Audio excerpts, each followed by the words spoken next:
हमारे channel bio गुरु पर आज हम क्लास 12 का चैप्टर 5 पादप जल संबंध का पार्ट 2 पढ़ेंगे। आज का हमारा टॉपिक है जीवद्रव कुंचन। जब कोशिका को अति प्रसारित घोल में रखा जाता है, जैसे ये कोई पादप कोशिका है और इसे हमने अति प्रसारित घोल में रख दिया है। अति प्रसारित घोल में रखने के बाद इसमें बहिःपराशरण क्रिया होती है। बहिःपराशरण क्रिया क्या होती है, ये हमने पिछले लेक्चर में पढ़ लिया था।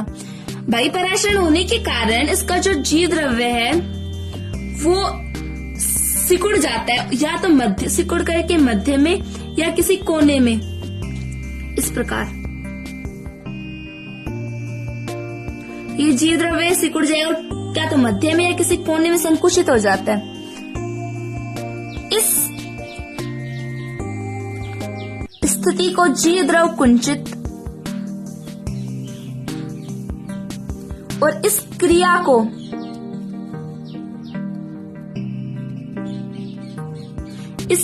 को कहेंगे हम जीव द्रव कुंचन।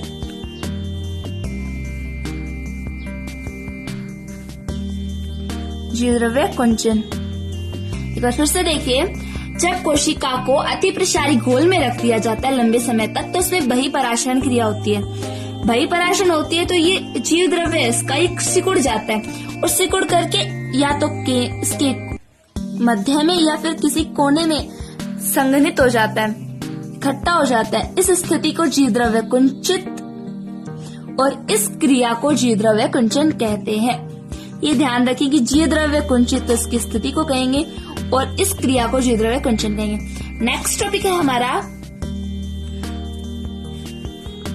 जीव द्रव्य विकुंचन। जीव द्रव्य विकुंचन में क्या होता है, और हाँ इसमें ये साथ ही एक बात और, जो जीव द्रव्य कुंचन की प्रारंभिक अवस्था है,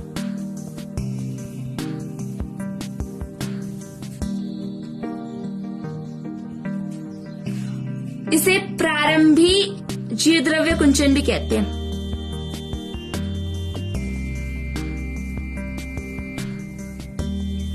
इस प्रारंभिक जीव द्रव्य कुंचन को, यहाँ तो हमने कोशिका ली थी, यहाँ प्रारंभिक जीव द्रव्य कुंचन ले रहे हैं विकुंचन में। प्रारंभिक जीव द्रव्य कुंचन को अल्प पराशरी घोल में रखते हैं, यानी जल में रखा जाता है।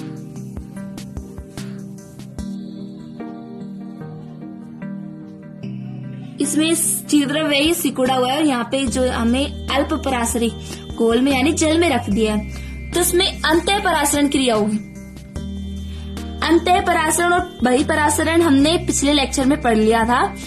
अंतःपराशरण होगी जिससे ये जो सिकुड़ा हुआ जीव द्रव्य ये फैल जाता है और पूरी कोशिका में फैल जाएगा इस प्रकार से। इस क्रिया को कहेंगे जीव द्रव्य विकुंचन। जीव द्रव्य विकुंचन कहेंगे। एक बार इनमें अंतर देख लेते हैं। जीव द्रव्य कुंचन में हमने कोशिका लिया और यहाँ पे हमने अति प्रसारी घोल लिया, अति पराशरी घोल, जबकि जीव द्रव्य विकुंचन में हमने अल्प पराशरी घोल। अल्प पराशरी और अति पराशरी घोल क्या होता है ये हमने पिछले वीडियो में लेक्चर में जान लिया था, फिर भी आपको बता देती कि अति प्रसारी और अल्प पराशरी क्या होता है। ऐसा घोल जिसकी सांद्रता कोशिका रस की सांद्रता से कम हो उसे अल्प पराशरी घोल, और ऐसा घोल जिसकी सांद्रता कोशिका रस की सांद्रता से अधिक हो उसे हम अति पराशरी घोल कहेंगे। इसमें कोशिका को अति पराशरी घोल में रख दिया, उसमें रखने के बाद बहिःपराशरण क्रिया होती है, जबकि जीव द्रव्य विकुंचन में अंतःपराशरण क्रिया होती है। जीव द्रव्य पराशरण में जो जीव द्रव्य होता है ये सिकुड़ जाता है, या तो सिकुड़ करके मध्य में स्थित हो जाएगा या किसी कोने में। इस स्थिति को जीव द्रव्य कुंचित कहेंगे और इस क्रिया को जीव द्रव्य विकुंचन। जो जीव द्रव्य कुंचन होता है उसकी प्रारंभिक अवस्था को प्रारंभिक जीव द्रव्य कुंचन कहलाती है। जीव द्रव्य विकुंचन में हम प्रारंभिक जीव द्रव्य कुंचन को अल्प पराशरी घोल यानी जल में रखेंगे तो उसमें अंतःपराशरण क्रिया होगी। अंतःपराशरण क्रिया में जो जीव द्रव्य है वो पूरी कोशिका में फैल जाएगा, इसे जीव द्रव्य विकुंचन कहेंगे। नेक्स्ट टॉपिक है हमारा कोशिका में उत्पन्न विभिन्न प्रकार के दाब। इसमें पहला है पराशरण दाब। पराशरण दाब किसे कहते हैं ये जानते हैं हम। जब वह दाब जो विलायक को, जैसे हमने ये कोई पात्र ले लिया, इसमें बीच में अर्धपारगम्य झिल्ली लगा ली। अर्धपारगम्य झिल्ली क्या होती है, इससे जो विलायक है उसके तो अणुओं का पूर्णतः पारगम्य होता है, लेकिन जो विलय के अणु है वे अपारगम्य होते हैं। ये विलायक ए है और ये दूसरा घोल विलयन ए बी है। जो विलायक के अणु है वो अर्धपारगम्य झिल्ली की दूसरी ओर स्थित जो घोल है विलायक के अणु को उस और प्रवेश जाने से रोकती है, इसे कहते हैं पराशरण दाब। इस दाब को एक बार फिर से देखिए, वह दाब जो विलायक के अणुओं को अर्धपारगम्य झिल्ली की दूसरी ओर स्थित घोल में प्रवेश करने से रोकने के लिए आवश्यक होता है, उसे पराशरण दाब कहेंगे। दूसरी भाषा में, दूसरे शब्दों में कह सकते हैं कि पराशरण को रोकने के लिए पराशरण क्रिया के विपरीत दिशा में, पराशरण के विपरीत दिशा में लगाए गए आवश्यक बल को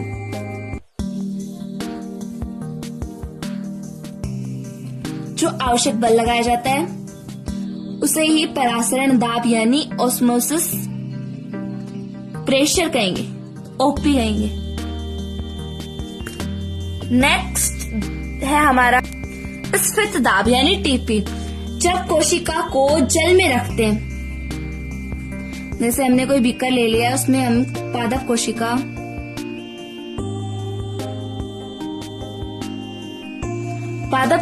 को हमने जल में रख दिया। कोशिका रस है, इसका पराशरण दाब अधिक होता है।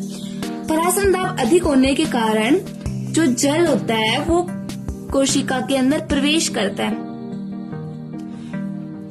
अब प्रवेश करेगा तो कोशिका फूलने लगेगी, स्फीत होने लगेगी। कोशिका है वो स्फीत होने लगेगी, हम कह सकते हैं फूलने लग दिया। अब अगर ये ज्यादा फूलेगी तो फट जाती है, इस कारण इसकी जो, ये हम थोड़ा बड़ा डायग्राम बना देते हैं इसका। ये जो बाहर की होती है कोशिका भित्ति होती है और ये कोशिका झिल्ली। तो कोशिका झिल्ली होती है वो कोशिका भित्ति पर बाहर की ओर एक दबाव लगाती है। कोशिका झिल्ली द्वारा कोशिका भित्ति पर जो दबाव, जो अपकेंद्रीय दाब लगाया जाता है उसे हम स्फीत दाब कहते हैं, यानी टिप्पी कहते हैं। देखिए, जब कोशिका को जल में रखा जाता है तो कोशिका रस होता है, उसका पराशरण दाब अधिक होने के कारण जल के अणु कोशिका के अंदर प्रवेश करने लगते हैं। पराशरण दाब यानी ओपी अधिक होने के कारण जो जल के अणु हैं वो कोशिका में प्रवेश करेंगे। कोशिका में प्रवेश करने के बाद वो कोशिका फूल जाती है, स्फीत हो जाती है। अगर ये ज्यादा फूलेगी तो फट जाएगी, इस कारण जो इसकी कोशिका झिल्ली होती है वो कोशिका भित्ति पर बाहर की ओर यानी अपकेंद्रीय दाब लगाती है, जिसे हम टीपी कहते हैं, यानी स्फीत दाब कहते हैं। नेक्स्ट टॉपिक है हमारा भित्ति दाब यानी WP वॉल प्रेशर। जो स्फीत दाब, जैसे ये कोई पादप कोशिका है, इस पर टीपी के कारण कोशिका भित्ति तनाव में रहती है। जो कोशिका भित्ति है, ये बाहर की लेयर, ये तनाव में रहती है। क्यों? क्योंकि जो कोशिका भित्ति है वो एक निश्चित आकार तक ही फूलती है, इसके कारण ये तनाव में आ जाती है। और कोशिका भित्ति है वो कोशिका झिल्ली पर, कोशिका भित्ति कोशिका झिल्ली पर अंदर की ओर यानी अभिकेंद्रीय दाब लगाती है, जिसे भित्ति दाब कहते हैं। जो भित्ति दाब है वो टीपी के बराबर होता है। WP जो होता है वो टीपी के बराबर होता है, यानी कि टीपी के कारण कोशिका भित्ति तनाव में रहती है। क्यों रहती है? क्योंकि जो कोशिका भित्ति निश्चित आकार तक ही फूलती है। अगर ये इस पे अंदर हमने ऊपर पढ़ा था कि इसके अंदर जो जल जा रहा है सिर्फ फूलती जाती है, लेकिन इसका आकार निश्चित होता है, निश्चित आकार तक ये फूलती है। इसके बाद ये तनाव में आ जाती है। तनाव में आने के बाद जो कोशिका भित्ति है, ये कोशिका झिल्ली पर अंदर की ओर यानी अभिकेंद्रीय दाब लगाती है, जिसे भित्ति दाब कहते हैं। ये भित्ति दाब यानी WP TP के बराबर होता है, यानी स्विच दाब और भित्ति दाब बराबर होते हैं। नेक्स्ट टॉपिक है हमारा विसरण दाब न्यूनता यानी DPD। विसरण दाब न्यूनता क्या होता है? जो शुद्ध जल, जैसे एक बीकर में हमने शुद्ध जल ले लिया या A ले लिया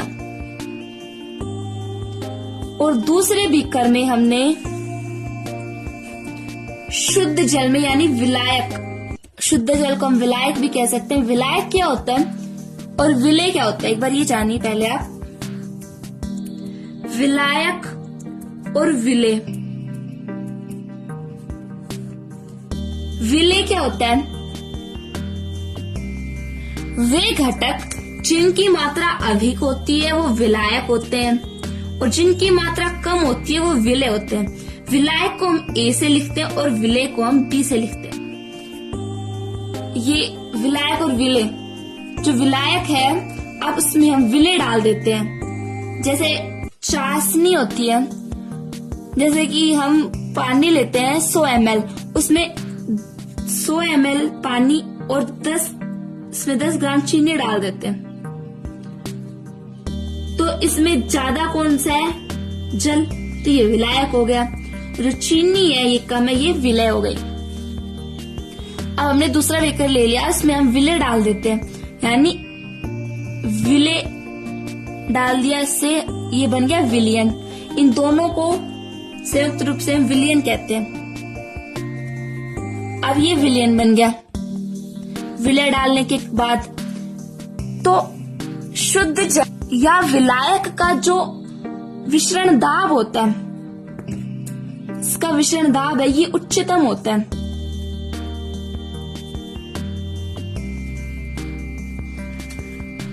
जबकि शुद्ध जल में विलेय डालने के बाद जो विलियन बनता है वो शुद्ध जल की तुलना में कम,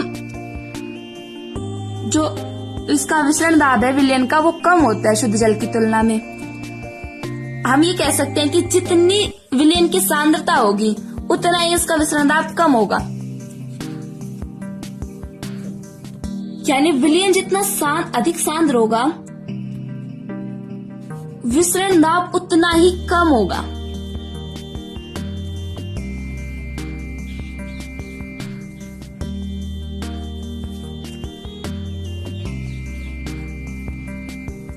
तो शुद्ध जल की तुलना में विलियन के विसरण दाब में जितनी कमी होती है उसी को विसरण दाब न्यूनता यानी DPD कहते हैं। शुद्ध जल की तुलना में विलियन में के जो दाब होता है विसरण दाब, उसमें जितनी कमी होगी उसे DPD विसरण दाब न्यूनता कहते हैं। विसरण दाब न्यूनता को हम चूषण दाब भी कहते हैं। जो DPD है इसे हम चूषण दाब भी कहते हैं। क्यों कहते हैं ये जानिए। DPD जो है वो विलियन यानी AB में से विलायक A को अवशोषित कर लेता है, यानी चूस लेता है, उसको चूषण कर लेता है। इस कारण DPD को चूषण दाब भी कहते हैं। एक बार फिर से कोशिका में जो विभिन्न प्रकार के दाब थे उन्हें रिवाइज कर लेते हैं। फर्स्ट था परासरण दाब यानी OP। जब विलायक के अणु अर्ध पारगम्य झिल्ली की दूसरी ओर स्थित घोल में जो विलायक के अणु प्रवेश को रोकता है, वो दाब जो प्रवेश को रोकता है परासरण दाब कहलाता है। तो दूसरी भाषा में भी कह सकते हैं कि परासरण क्रिया की विपरीत, परासरण को रोकने के लिए परासरण के विपरीत दिशा में लगाए गए आवश्यक बल को ही परासरण दाब यानी OP कहते हैं। नेक्स्ट स्फीत दाब TP। जब कोशिका को हम जल में मिलाते हैं, जल में रखते हैं, जल में रखते हैं तो कोशिका रस का जो परासरण दाब है वो अधिक होता है, यानी ओपी जो है वो अधिक होता है, जिसके कारण जल के अणु कोशिका में प्रवेश कर जाते हैं और कोशिका फूलने लग जाती है। कोशिका एक निश्चित आकार तक ही फूलती है, इस कारण कोशिका फूलने लग जाती है और कोशिका झिल्ली कोशिका भित्ति पर बाहर की ओर दबाव लगाती है कि ये और फूल सके, ताकि और फूल सके। इसी दाब को टीपी कहते हैं। कोशिका झिल्ली द्वारा कोशिका भित्ति पर अपकेंद्रीय दाब, यानी अपकेंद्रीय क्या होता है, यहाँ पे जो दाब लग रहा है वो अपकेंद्रीय दाब है। अपकेंद्रीय दाब क्या होता है, केंद्र से दूर अपकेंद्रीय दाब, इस दाब को ही टीपी कहते हैं। नेक्स्ट है डब्ल्यूपी यानी भित्ति दाब।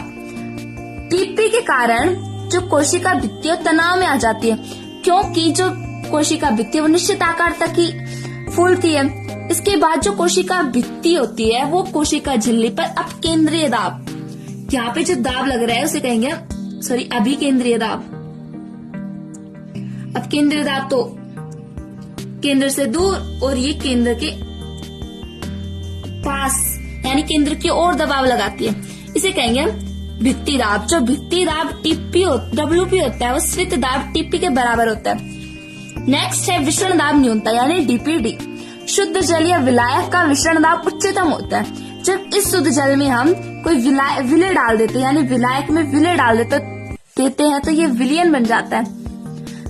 तो शुद्ध जल की तुलना में विलयन का परासरण दाब जितना कम होता है उसे हम डीपीडी यानी विसरण दाब न्यूनता कहते हैं। विलयन जितना अधिक सांद्र होगा विसरण दाब उतना ही कम होगा। डीपीडी को चूषण दाब भी कहते हैं, क्योंकि जो डीपीडी है वो विलयन से विलायक को अवशोषित कर लेता है, उसका चूषण कर लेता है, इस कारण डीपीडी को चूषण दाब भी कहते हैं। डीपीडी का एक संबंध होता है ओपी माइनस टीपी यानी परासरण दाब माइनस स्वित दाब विसरण दाब न्यूनता के बराबर होता है। अब हमारा नेक्स्ट टॉपिक विभिन्न दाबों में संबंध का फर्स्ट है सलत कोशिका। फर्स्ट पढ़ेंगे हम सलत कोशिका जो होती है मतलब सिकुड़ी हुई कोशिका, जिसमें टीपी शून्य होता है। टीपी शून्य होगा तो हमने ऊपर पढ़ा था डीपीडी में डीपीडी माइनस टीपी, जो टीपी शून्य होगा तो डीपीडी ओपी के बराबर होगा, मतलब विसरण दाब न्यूनता परासरण दाब के बराबर होगी। टीपी शून्य क्यों होता है, क्योंकि सलत कोशिका की जो कोशिका भित्ति होती है इस पर कोई दबाव नहीं पड़ेगा। सलत कोशिका मतलब पहले ही सिकुड़ी हुई है तो इसे फुलाएंगे नहीं, इसकी कोशिका झिल्ली या कोशिका भित्ति पर दबाव नहीं लगाएगी, तो दबाव नहीं लगाएगी तो टीपी शून्य रहेगा तो जो कोशिका रस का परासरण दाब है वो विसरण दाब न्यूनता के बराबर होगा। नेक्स्ट है जब कोशिका को अल्प परासरी विलयन में रखते हैं, जैसे पादप कोशिका है इसको अल्प परासरी यानी जल में रखते हैं, तो जल के अणु हमने पढ़ा था कि कोशिका है इसका परासरण दाब अधिक है। परासरण दाब अधिक होने के कारण जल के अणु कोशिका में प्रवेश कर जाएंगे। जब कोशिका में जल के अणु प्रवेश कर जाएंगे तो इसका जो दाब है वो कम हो जाएगा। परासरण दाब कम हो जाएगा। पहले अधिक था क्यों था, क्योंकि इसमें जल के अणु नहीं थे और अब इसमें जल के अणु प्रवेश करने के बाद परासरण दाब कम हो जाएगा, यानी ओपी जो है वो कम हो जाएगा और प्रवेश करने के कारण टीपी का मान बढ़ जाएगा और ओपी का मान घट जाएगा। तो कोशिका में टीपी के मान यानी स्वित दाब में वृद्धि और परासरण दाब में कमी के कारण जो विसरण का दाब है वो भी घट जाएगा।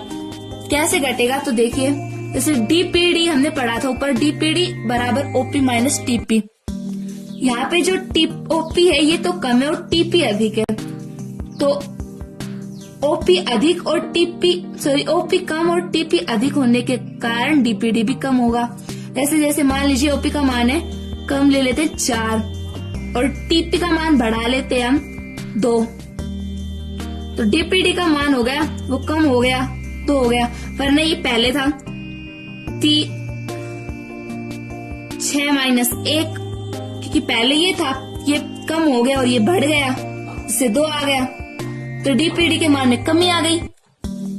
तो परासरण दाब का जो मान है वो ओपी कम होगा, स्फीत दाब टीपी अधिक होने के कारण डीपीडी का मान भी कम होता है। जब कोशिका फूली हुई रहती है, स्फीत कोशिका यानी जो कोशिका वो फूली हुई है पूर्ण रूप से, उसमें टीपी और ओपी है वो बराबर लगेंगे। क्यों? परासरण दाब अधिक है तो टीपी भी अधिक होगा, तो अधिक होने के कारण जो डीपीडी है, ओपी और टीपी बराबर, जैसे मान लेते हैं ओपी 5 है तो टीपी भी 5 होगा, तो 5 माइनस 5 0, तो डीपीडी का मान भी 0 आ जाएगा।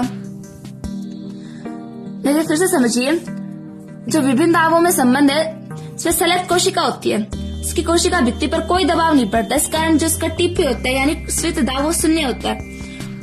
तो 0 होने के कारण जो परासरण दाब ओपी है वो डीपीडी के बराबर हो जाता है। कैसे? डीपीडी हमने पीछे पढ़ा था संबंध, डीपीडी बराबर ओपी माइनस टीपी। यहाँ पे टीपी 0 है तो 0 होने के कारण डीपीडी यानी ओपी के बराबर हो गया, जो परासरण दाब है वो विसरण दाब न्यूनता के बराबर हो गया। दूसरा है, जब कोशिका को अल्प परासरी विलयन यानी जल में घोला जाता है तो पहले उसका परासरण दाब अधिक होता है और फिर उसमें परासरण दाब अधिक होने के कारण जल के अणु प्रवेश कर जाते हैं। प्रवेश करने के बाद जो परासरण दाब है वो कम हो जाएगा और टीपी है वो बढ़ जाएगा। परासरण दाब कम होने के कारण डीपीडी भी कम होता है। कैसे? ये देखिए, ओपी माइनस टीपी संबंध हमने पढ़ा था।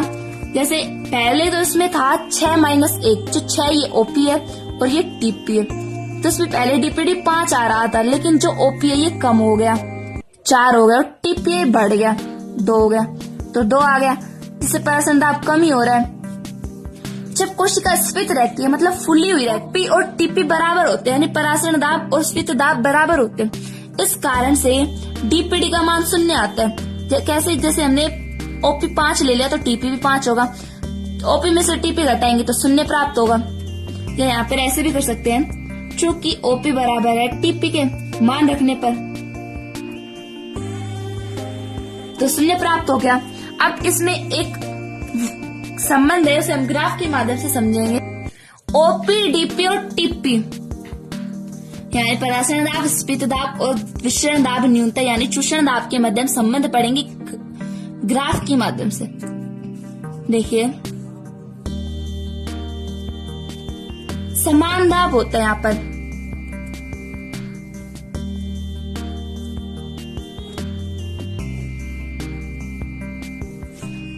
यहाँ पे होगा टीपी और यहाँ पे ओपी और यहाँ पे स्फीत कोशिका है और यहाँ पे सलत कोशिका। सलत कोशिका है, अभी हमने ऊपर देखा था, सलत कोशिका है, उसका टीपी 0 है। देखिए यहाँ पे इसका टीपी 0 है, तो इस ग्राफ में भी देख सकते हैं, यहाँ पे जो ये है ये सलत कोशिका और यहाँ पे टीपी 0 है। लेकिन ओपी है वो सर्वाधिक है, सबसे ज्यादा ओपी है इसमें, तो ये देखिए ओपी है सलत कोशिका का, डीपीडी जो है ओपी के बराबर है, ये डीपीडी है। जैसे जैसे टीपी का मान बढ़ेगा वैसे वैसे ओपी का मान घटेगा, और जहाँ पे ओपी और टीपी बराबर हो जाते हैं यहाँ पे हो गए स्फीत कोशिका में, हमने पढ़ा है स्फीत कोशिका में ओपी और टीपी बराबर हो गए, यानी डीपीडी 0 हो गया। यहाँ पे डीपीडी 0 है, देखिए ओपी और टीपी बराबर है यहाँ पर, और यहाँ पर जो स्फीत कोशिका है उसका डीपीडी 0 हो गया। एक बार फिर से देखिए, ओपी, टीपी और डीपीडी में संबंध, ये हमने ग्राफ बनाया है, यहाँ पे सब समान दाब है, ये टीपी यानी स्फीत दाब, ओपी परासरण दाब, यहाँ पे स्फीत कोशिका, और यहाँ पे सलत कोशिका। हमने ऊपर पढ़ा था सलत कोशिका का जो टीपी 0 है, देखिए यहाँ पे टीपी का, सलत कोशिका का टीपी 0 और डीपीडी है जो वो ओपी के बराबर है, यानी सलत कोशिका में पराशरण दाब सर्वाधिक होता है। ओपी, जैसे जैसे टीपी का मान बढ़ेगा वैसे वैसे ओपी का मान घटता जाएगा। यहाँ पे दोनों बराबर हो जाएंगे स्वित कोशिका में। ये देखिए स्वित कोशिका में ओपी बराबर टीपी है, ओपी बराबर टीपी है तो डीपीडी का मान 0 आ जाएगा। आशा करती हूँ कि आपको ये वीडियो पसंद आया होगा। अगर आपको हमारी वीडियो अच्छी लगी तो हमारे चैनल को सब्सक्राइब करें, वीडियो को लाइक, शेयर और कमेंट जरूर करें। अगर आपको इसके नोट्स चाहिए तो डिस्क्रिप्शन बॉक्स में लिंक दिया, उस पर क्लिक करें। और साथ ही हमारे जो चैनल इसमें क्विज भी स्टार्ट की गई है, आप क्विज से भी अब देख सकते हैं कि आपने कितनी ज्यादा नॉलेज ले रखी है। धन्यवाद।